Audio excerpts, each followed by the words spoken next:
جس طرح آپ صلی اللہ علیہ وسلم کے ساتھ محبت رکھنا، آپ کا ادب اور احترام کرنا ہمارے ایمان کا تقاضا ہے، اسی طرح آپ کے اہل خانہ یعنی آپ کے اہل بیت کے ساتھ محبت رکھنا، ان کا ادب اور احترام کرنا، اور احترام کے ساتھ ہی ان کا ذکر کرنا، اور صرف زبانی کلامی نہیں بلکہ دل کی گہرائی کے ساتھ ان کے ساتھ سچی محبت رکھنا، یہ ہمارے ایمان کا حصہ ہے۔ اور اس کے برعکس انہی اہل بیت کے ساتھ یا ان میں سے کسی بھی ایک فرد کے ساتھ بغض رکھنا یا ان کے خلاف دل میں کوئی بات رکھنا یا ان سے دشمنی رکھنا، یہ سراسر انسان کو دائرہ اسلام سے خارج کر دینے والی چیز ہے۔ کیونکہ نبی کریم صلی اللہ علیہ وسلم اس دنیا سے تشریف لے جانے سے قبل اپنے ساتھیوں کو باقاعدہ نصیحت کر کے گئے ہیں کہ میں تم میں دو چیزیں چھوڑ کر جا رہا ہوں، ایک قرآن مجید اور دوسرا اہل بیت۔ اور اہل بیت کے بارے میں آپ نے خصوصی نصیحت کی کہ ان کے بارے میں اللہ سے ڈرتے رہنا۔ اور نبی کریم صلی اللہ علیہ وسلم کے اہل بیت میں سے ایک اہم فرد سیدہ فاطمہ اور سیدنا علی المرتضی رضی اللہ عنہما کے لخت جگر سیدنا حسین رضی اللہ تعالی عنہ ہیں، کہ جن کی اس مہینے میں شہادت کا واقعہ رونما ہوا، اور آج کل ان دنوں کے اندر ان کا ذکر کیا جاتا ہے، ان کی شہادت کو اور ان سے مقصود واقعات کو بیان کیا جاتا ہے، لیکن ان کی سیرت سے صرف نظر کیا جاتا ہے۔ تو یہ بات انتہائی قابل مذمت ہے کہ ہم اہل بیت کے ایک انتہائی اہم فرد کہ جن کو نبی علیہ الصلوۃ والسلام نے جنت کے نوجوانوں کا سردار قرار دیا ہے، ہم ان کا ذکر تو کریں لیکن ان کی سیرت سے سبق حاصل کرنے کی کوشش نہ کریں، اور ان کی زندگی کو، ساری زندگی کو فراموش کر کے ان کی صرف ایک شہادت کے واقعے کو اس انداز سے بیان کریں کہ گویا کہ یہ کفر اسلام کا مسئلہ تھا، اور اس مسئلے کے اوپر آہ و بکا اور اس کو اس انداز سے بیان کرنا، آج ہمیں اس کے اوپر غور کرنے کی ضرورت ہے۔ یہ کون شخصیت ہے؟ یہ بہت اہم شخصیت ہے۔ سیدنا حسین رضی اللہ تعالی عنہ حضرت علی کے دوسرے بیٹے ہیں، اور ان کی ولادت ہجرت کے چوتھے سال میں شعبان کے مہینے میں ہوئی۔ یعنی آپ یوں کہہ لیں کہ جب آپ صلی اللہ علیہ وسلم اس دنیا سے تشریف لے گئے تو اس وقت ان کی عمر تقریباً 6 سال تھی۔ تو نبی علیہ الصلوۃ والسلام کو انہوں نے اپنے بچپن میں دیکھا، بلکہ کئی ایک احادیث ان سے مروی ہیں، شاید آج ہم نے ان سے مروی احادیث نہ سنی ہو، لیکن ہم آئندہ خطبات میں ذکر کریں گے کہ وہ کیا اہم فرامین رسول ہیں کہ جو حضرت حسین رضی اللہ تعالی عنہ نقل کرتے ہیں۔ یہ واقعات اور قصے اور کہانیاں ہمارے ہاں جس طرح مبالغہ آرائی سے بیان کی جاتی ہیں، وہ تو آج زبان زد عام ہے، میڈیا کے اوپر، کیا سوشل میڈیا، کیا پرنٹ میڈیا، الیکٹرانک میڈیا، لیکن حقیقت حال نبی علیہ الصلوۃ والسلام کے ساتھ ان کی محبت کا عالم اور ان کے ساتھ نبی علیہ الصلوۃ والسلام کی محبت کا عالم۔ تو جب ان کی پیدائش ہوئی تو نبی علیہ الصلوۃ والسلام نے ان کا نام رکھا حسین، اور سیدنا علی اس سے پہلے ان کا نام حرب رکھ چکے تھے، لیکن آپ نے اس نام کو تبدیل کیا۔ جب آپ نے اس نام کو تبدیل کیا تو ہم کہہ سکتے ہیں کہ آپ نے یہ کام یقیناً اللہ کے حکم سے ہی کیا ہوگا۔ تو گویا کہ یہ نام رکھنا حسین، یہ بھی نبی علیہ الصلوۃ والسلام کو یہ اللہ کا حکم تھا۔ وما ينطق عن الهوى ان هو الا وحي يوحى، نبی جو ہے وہ اپنی مرضی سے جو ہے وہ کلام نہیں کرتے، تو آپ نے اس نام کو تبدیل کیا، اللہ کی وحی سے بولتے ہیں۔ اسی طریقے سے جب بچہ پیدا ہوتا ہے تو اس کا عقیقہ کیا جاتا ہے۔ نبی علیہ الصلوۃ والسلام نے حضرت حسن کا عقیقہ بھی خود کیا، اور اسی طرح سیدنا حسین رضی اللہ عنہما ان کا عقیقہ بھی کیا۔ تو کس قدر اہم ہے کہ آج بچہ پیدا ہوتا ہے، اس کا عقیقہ کرتے ہیں اس کے والدین، اس کے جو ہے وہ ددیال یا اس کے ننیال، کوئی بھی اس کی طرف سے عقیقہ کرتے ہیں رشتہ دار، لیکن ان شخصیات کی کیا فضیلت ہوگی کہ جن کا عقیقہ کرنے والی ذات اللہ کے پیغمبر کی ہے۔ اور نبی علیہ الصلوۃ والسلام نے بہت سی احادیث کے اندر اپنے ان نواسوں کی فضیلت کو بیان کیا۔ ایک حدیث آتی ہے کہ ایک مرتبہ نبی علیہ الصلوۃ والسلام اپنے صحابہ کے ہمراہ ایک دعوت پر جا رہے تھے کہ اسی دوران راستے سے گزرتے ہوئے آپ نے دیکھا کہ حضرت حسین رضی اللہ عنہ وہ بچوں کے ساتھ کھیل رہے ہیں گلی میں، ظاہر بات ہے چھوٹی عمر۔ تو آپ صلی اللہ علیہ وسلم نے ان کو بڑے ہی پیار کے ساتھ پکڑا، اپنے ہاتھ مبارک ان کی ٹھوڑی اور اسی طریقے سے ان کے سر کے پیچھے رکھے اور ان کو چوما، ان کا بوسہ لیا۔ اور آپ نے اس موقع پر کیا ارشاد فرمایا؟ حسین منی وانا من حسین، حسین مجھ سے ہے اور میں حسین سے۔ تو گویا کہ جس نے سیدنا حسین کو تکلیف پہنچائی، در حقیقت اس نے نبی علیہ الصلوۃ والسلام کو تکلیف پہنچائی۔ یہ بہت اہم بات ہے۔ ہم بھی کسی کو کہہ دیتے ہیں نا کہ اس کی بات اور میری بات ایک برابر ہے، اس نے کہہ دیا گویا میں نے کہہ دیا۔ تو اس قدر آپ صلی اللہ علیہ وسلم، پھر آپ نے اسی حدیث کے اندر یہ الفاظ ارشاد فرمائے کہ حسین تو ہمارے نواسوں میں سے ایک نواسا ہے، اور آپ نے یہ دعا کی کہ اللہ اس سے محبت کرے کہ جو حسین سے محبت کرتا ہے۔ تو اس لیے یہ سیدنا حسین رضی اللہ تعالی عنہ سمیت دیگر اہل بیت ان کے ساتھ محبت رکھنا ہمارے ایمان کا تقاضا ہے۔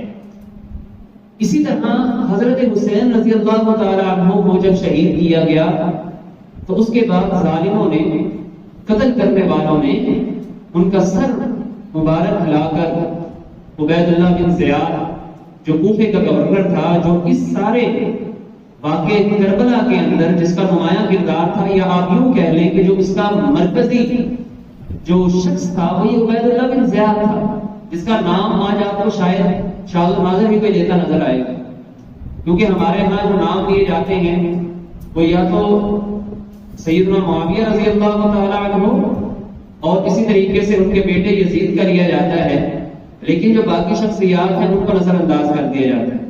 حضرت انس بن مالک رضی اللہ تعالی عنہ صحابی رسول ہیں، جب عبید اللہ بن زیاد کے پاس سیدنا حسین رضی اللہ تعالی عنہ کا سر لایا گیا تو اس نے ان کے حسن کے بارے میں کچھ کلمات کہے، یعنی ان کی خوبصورتی کو دیکھتے ہوئے۔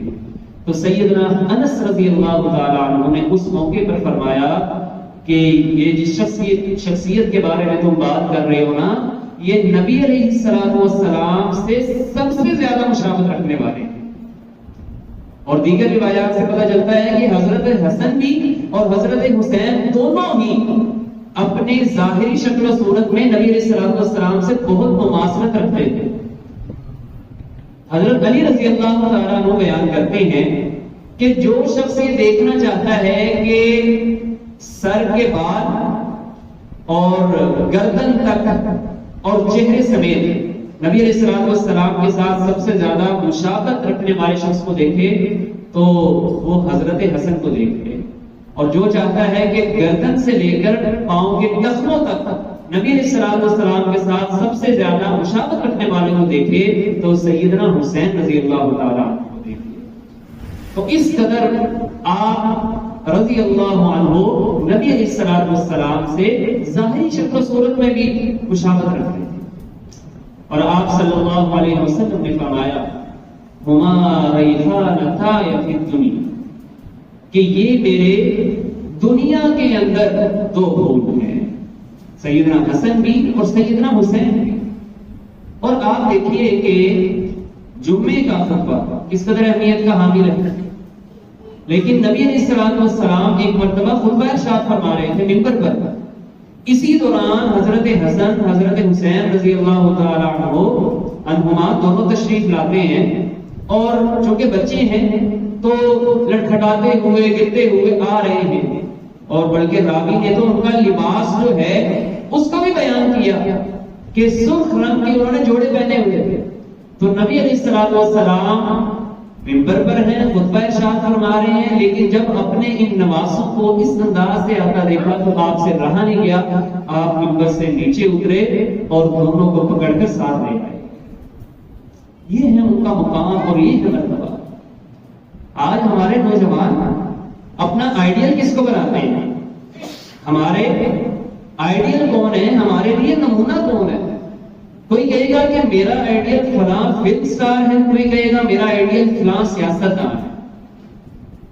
لیکن کیا ہم جانتے ہیں کہ جس جنت میں داخل ہونے کی ہم خواہش رکھتے ہیں اس جنت میں نوجوانوں کے سردار کون ہیں؟ دیکھیں نا, سردار کی اگر بات مانیں گے, اس کے نقش قدم پر چلیں گے تو پھر تو ہم امید رکھ سکتے ہیں نا کہ اللہ تعالیٰ ہمیں بھی ان کا ساتھ دے دے گا. ورنہ خالی پھلے نعرے آپ لگا لیں, منہ میں آپ کے سگریٹ ہو, نشہ آپ کرتے ہو, ہاتھوں میں آپ کے کڑے ہو اور لباس آپ کا واہیات قسم کا ہو, اور آپ پھر یہ گمان رکھیں کہ ہاں میں اس جنت میں جانا چاہتا ہوں جس میں سیدنا حسن اور سیدنا حسین رضی اللہ عنہما ہوں گے. انا للہ و انا الیہ راجعون, اس پر بس یہی پڑھا جا سکتا ہے. تمدن میں ہو نصارہ تو تہذیب میں ہنود, یہ مسلمان ہیں جنہیں دیکھ کے شمائیں ہوں. چاہیے جنت, چاہیے ہمیں امام الانبیاء کا ساتھ اور آپ کے ہاتھ سے جام کوثر, اور چاہیے ہمیں واقعہ کربلا میں شہید ہونے والے کا ساتھ, لیکن ہمارا عمل اس کے خلاف ہو. تو آپ نے فرمایا سیدہ شباب اہل الجنہ, کہ یہ میرے دو نواسے حسن اور حسین جنتی نوجوانوں کے سردار ہیں. پاکستان ایسا ملک ہے نا, بڑی تعداد میں نوجوان پائے جاتے ہیں.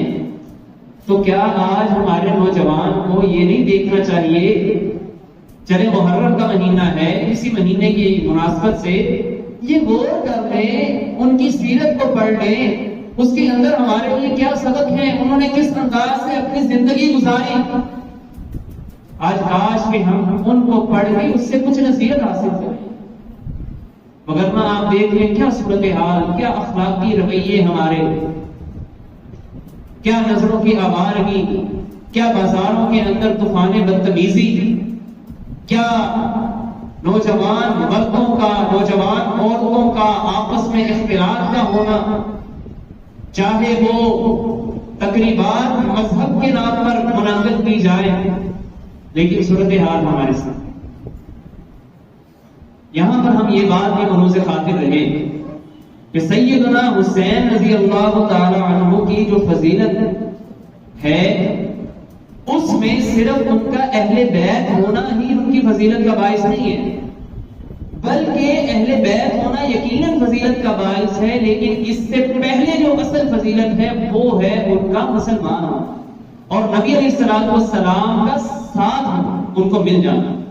یہ ہے اصل فضیلت.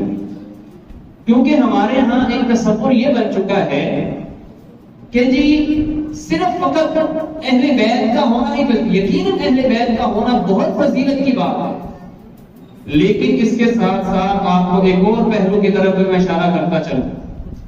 ابو لہب کون ہے؟ کیا یہ نبی علیہ السلام کے ساتھ اس کی کوئی رشتہ داری بنتی ہے؟ یہ آپ کے والد کا بھائی ہے, سگا بھائی ہے. ابو لہب آپ چچا کہہ لیں یا تایا کہہ لیں, لیکن اس کے باوجود قرآن نے کیا کہا, تبت یدا ابی لہب وتب, ابو لہب کے دونوں ہاتھ ٹوٹ جائیں, یہ تباہ و برباد ہو جائے. حضرت نوح علیہ السلام کا بیٹا, ان کا خون ہے. باپ نے کہا ارکب معنا بیٹا, یہ طوفان آ گیا ہے, ہمارے ساتھ کشتی میں بیٹھ جا. بیٹا کہتا ہے نہیں, آپ کو بیٹا طوفان کی نظر ہوا؟ حضرت نوح علیہ السلام نے اللہ سے کہا کہ اللہ آپ نے کہا تھا کہ میرا اہل جو ہے آپ اس کو بچا لیں گے، تو اللہ میرا بیٹا میرے اہل میں سے، تو حضرت نوح علیہ السلام کو اللہ تعالیٰ نے فرمایا انہ لیس من اہلک، وہ آپ کے اہل میں سے نہیں ہے۔ کیوں نہیں ہے؟ کیونکہ اس کا عمل ٹھیک نہیں ہے۔ تو اصل بنیاد جو ہے وہ انسان کا مسلمان ہونا اور اس کے بعد پھر سونے میں سہاگا ہے کہ وہ اہل بیت بھی ہو۔ تو اس لیے اس لحاظ سے دونوں اعتبارات سے دیکھتے ہوئے سیدنا حسین رضی اللہ تعالی عنہ کا مقام اور مرتبہ ہمارے سامنے بالکل واضح ہونا چاہیے۔ اور اس کے ساتھ ساتھ اس مہینے کے اندر محرم اور حرام میں سیدنا حسین رضی اللہ تعالی عنہ کی شہادت کا ایک المناک واقعہ اور سانحہ پیش آیا، جس کی جتنی بھی مذمت کی جائے کم ہے، بلکہ ہمارا عقیدہ تو یہ ہے بقول امام ابراہیم نخعی، وہ کہتے ہیں کہ اگر میں سیدنا حسین کے قاتلین میں شامل ہوں اور اس کے باوجود میں جنت میں چلا جاؤں تو مجھے شرم آئے گی کہ میں کس منہ سے نبی صلی اللہ علیہ وسلم کے چہرے کا سامنا کروں گا۔ بلکہ اہل علم نے یہاں تک لکھا کہ قاتلین حسین ان کے اوپر ہزار مرتبہ لعنت ہو کہ انہوں نے نبی علیہ السلام کے نواسے کو شہید کیا، اور اس کے ساتھ ساتھ نہ ان کی کوئی نفلی عبادت قبول ہے نہ کوئی فرضی عبادت قبول ہے۔ اس قدر سخت موقف اختیار کیا گیا ہے۔ لیکن محترم بھائیوں، یہاں پر یہ بات غور طلب ہے کہ جب کسی جگہ پر کوئی قتل کا واقعہ رونما ہوتا ہے تو ایف آئی آر کٹوائی جاتی ہے۔ کن کے خلاف؟ جو قتل کرنے والے ہیں ان کے خلاف، اور لکھواتے کون ہیں؟ کہ جو مقتول کے ورثاء ہوتے ہیں، جو مدعی ہوتے ہیں، ان کی بات مانی جاتی ہے کہ ہاں یہ ہے قاتل۔ اور اگر قتل کرنے والے وہ خود ہی شور ڈالنا شروع کر دیں کہ جی فلاں نے قتل کیا وہ قاتل، تو بتائیے کس طریقے سے پھر حقائق کو نظر انداز کیا جاتا ہے۔ اس کی مثال آپ دیکھ لیجیے، امریکہ افغانستان میں آیا، عراق میں آیا، اور دہشت گردی ایک شخصیت کو بنیاد بنا کے افغانستان میں آیا، اور کیا کہا جی دہشت گردی کے خلاف۔ اور پھر دنیا نے دیکھا عملی طور پر دہشت گردی کس نے کی، انہوں نے دہشت گردی کی کہ نہیں کی ورلڈ ٹریڈ سینٹر کے اوپر، وہ تو حقائق کوئی ثابت نہیں ہو سکے، لیکن اس کے بعد کے سالوں میں جو دہشت گردی کے مناظر دنیا نے افغانستان میں دیکھے، کوئی عقل مند شخص بھی اس کا انکار نہیں کر سکتا، بالکل سورج کی طرح واضح۔ حضرت حسین رضی اللہ تعالی عنہ اپنے دور میں یزید کی حکومت سے متفق نہیں تھے، یعنی اس حکومت سے مطمئن نہیں تھے، اور دوسری طرف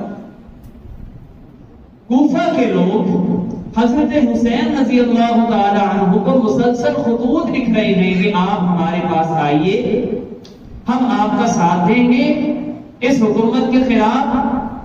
تو حضرت حسین رضی اللہ تعالی عنہ نے وہاں پر اپنے چچا زاد بھائی مسلم بن عقیل ان کو بھیجا، روانہ کیا، لیکن جب کوفے کے گورنر کو تبدیل کیا گیا تو تمام وہاں پر اہل کوفہ نے ان کا ساتھ چھوڑ دیا اور وہاں پر ان کو شہید کیا گیا۔ حضرت حسین رضی اللہ تعالی عنہ تک خبر پہنچ رہی ہے کہ تمام معاملات ٹھیک ہیں، آپ آ جائیے، آپ تشریف لے آئیے۔ وہ وہاں سے نکل چکے، لیکن رستے میں خبر پہنچتی ہے کہ مسلم بن عقیل ان کو شہید کیا گیا۔ اب یہاں پر ان کے ورثاء، ان کے بھائی، وہ کہتے ہیں کہ نہیں جی ہم خون کا بدلہ لیں گے۔ حضرت حسین رضی اللہ تعالی عنہ اپنے سفر کو جاری رکھتے ہیں، لیکن وہاں پر عبید اللہ بن زیاد اس کے آرڈر یہ آتے ہیں کہ ان واقع کربلا کے مقام پر کہ جی اب یہاں پر آپ میری بیعت کریں۔ حضرت حسین رضی اللہ تعالیٰ عنہ نے حالات کی سنگینی کو دیکھتے ہوئے یہ فیصلہ کیا کہ یا تو تم مجھے واپس جانے دو، اور یہ بات صرف اہل سنت کی کتابوں میں نہیں بلکہ اہل تشیع کی کتابوں میں موجود ہے۔ 3 باتیں سیدنا حسین رضی اللہ تعالیٰ عنہ نے پیش کی کہ یا تو آپ مجھے واپس جانے دیں، یا پھر میں جو مسلمان ممالک کی سرحدیں ہیں وہاں پر چلا جاتا ہوں لڑتے ہوئے کافروں کے ساتھ، اور تیسری طرف یہ ہے کہ مجھے یزید کے پاس لے چلو، میں اس کے پاس چلے جاتا ہوں، اس سے معاملات کرتا ہوں۔ لیکن یہاں پر ہٹ درمی کی انتہا دکھائی گئی ابن زیاد کی طرف سے، شمر ذوالجوشن کی طرف سے جس کا نام لیا جاتا ہے، اور مجبور کیا گیا کہ وہ ابن زیاد کی بیعت موقع پر کرے۔ اور یہاں پر میں ایک اور اہم بات آپ کو بتاتا چلتا ہوں، یہ شمر ذوالجوشن وہ شخص ہے کہ جو ایک لحاظ سے سیدنا حسین رضی اللہ تعالیٰ عنہ کے خاندان کا فرد ہے، کیونکہ اس کی جو پھوپھی تھی ام خرام اس کا نام تھا، اور یہ سیدنا علی المرتضی رضی اللہ تعالیٰ عنہ کی ایک بیوی بھی تھی، اور اس کے وجہ سے ان کے 4 بیٹے تھے، ایک کا نام تھا عباس، ایک کا نام تھا جعفر، ایک کا نام تھا عبداللہ، اور ایک کا نام تھا عثمان۔ اب یہ بڑا اہم معاملہ ہے کہ حضرت علی رضی اللہ تعالیٰ عنہ اپنے بیٹوں کے نام رکھتے ہیں عثمان، اور شہدائے کربلا کے اندر آپ کو جہاں پر علی اکبر علی اصغر کے نام ملیں گے وہاں پر ابو بکر عمر اور عثمان کے نام بھی ملیں گے۔ لیکن یہ نام کیوں نہیں لیے جاتے؟ کیونکہ سارے کا سارا بھانڈا پھوٹ جائے گا کہ جن کے خلاف ہم نے سارے کا سارا معاملہ تیار کیا، کبھی ابو بکر رضی اللہ تعالیٰ عنہ سے، کبھی سیدنا عمر، کبھی سیدنا عثمان، ان کے اوپر طعن و تشنیع، ان کو برا بھلا کہا جاتا ہے، تو بھلا کوئی اپنے دشمن کے نام پر اپنے بیٹے کے نام رکھتا ہے؟ آج یہ حقائق ہمارے سامنے نہیں رہے، تو اس وجہ سے اب وہاں پر اس موقع پر سیدنا حسین رضی اللہ تعالی عنہ نے پھر ان کے سامنے جھکے نہیں بلکہ ڈٹے رہے، اور ہمارے ہاں یہ اس مہینے کے اندر یقیناً حضرت حسین رضی اللہ تعالی عنہ کی شہادت کا غم ہونا ہر مسلمان کے لیے ضروری ہے، اور جن کو آپ کی شہادت کا غم نہیں ہے وہ مسلمان نہیں ہے۔ وہ مسلمان کیسے ہو سکتا ہے؟ کیونکہ ان کی شہادت پہ تو خود رسول اللہ صلی اللہ علیہ وسلم غمگین تھے۔ آپ کو آپ کی زندگی کے اندر یہ بتلا دیا گیا تھا، حضرت جبریل نے باقاعدہ بتایا تھا کہ آپ کے اس نواسے کو دریائے فرات کے کنارے شہید کیا جائے گا۔ آپ نے یہ بات حضرت علی رضی اللہ تعالیٰ عنہ کو بھی بتائی تھی، اور زارو کی دار آپ رونے لگ گئے تھے۔ لیکن سوال یہ ہے کہ نبی علیہ الصلوۃ والسلام کے فرامین کے مطابق یقیناً ہمیں بھی اس بات کا غم اور دکھ ہے، اور مخالفین پر جتنی بھی لعنت اور لعن طعن کیا جائے کم ہے، لیکن شہادت ہے مطلوب و مقصود مومن۔ یہ شہادت جو ہوتی ہے نا، یہ ہمارے لیے اس کے اندر بہت سے اسباب ہوتے ہیں۔ حضرت حسین رضی اللہ تعالیٰ عنہ باطل پرستوں کے خلاف لڑتے ہوئے جامع شہادت نوش کر گئے، اور میری حسین رضی اللہ تعالیٰ عنہ کے ساتھ کیسی محبت ہوگی کہ وہ تو دشمنوں کے خلاف لڑے تھے، اور میں آج اپنے آپ کو ہی اپنا ہی خون بہاؤں، اپنے ہی رخسار کی میں اپنا ہی گرے میں امجاد کروں، اور میں یہ سمجھوں کہ میں ان کے ساتھ محبت کرنے والا، اور سیدنا حسین رضی اللہ تعالیٰ عنہ نوجوانان صدر جنت کے سردار ہیں، اور حضرت علی رضی اللہ تعالیٰ عنہ کا درجہ ان سے بھی زیادہ ہے، اور حضرت علی رضی اللہ تعالیٰ عنہ سے بڑا درجہ نبی علیہ الصلوۃ والسلام کا ہے۔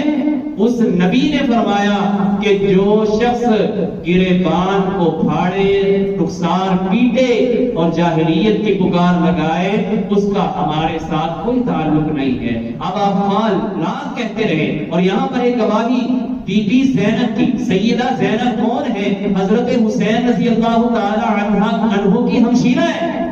جب حضرت حسین کو شہید کیا گیا تو اہل کوفہ آ گئے رونے کے لیے آ گئے کہ حضرت حسین شہید ہو گئے۔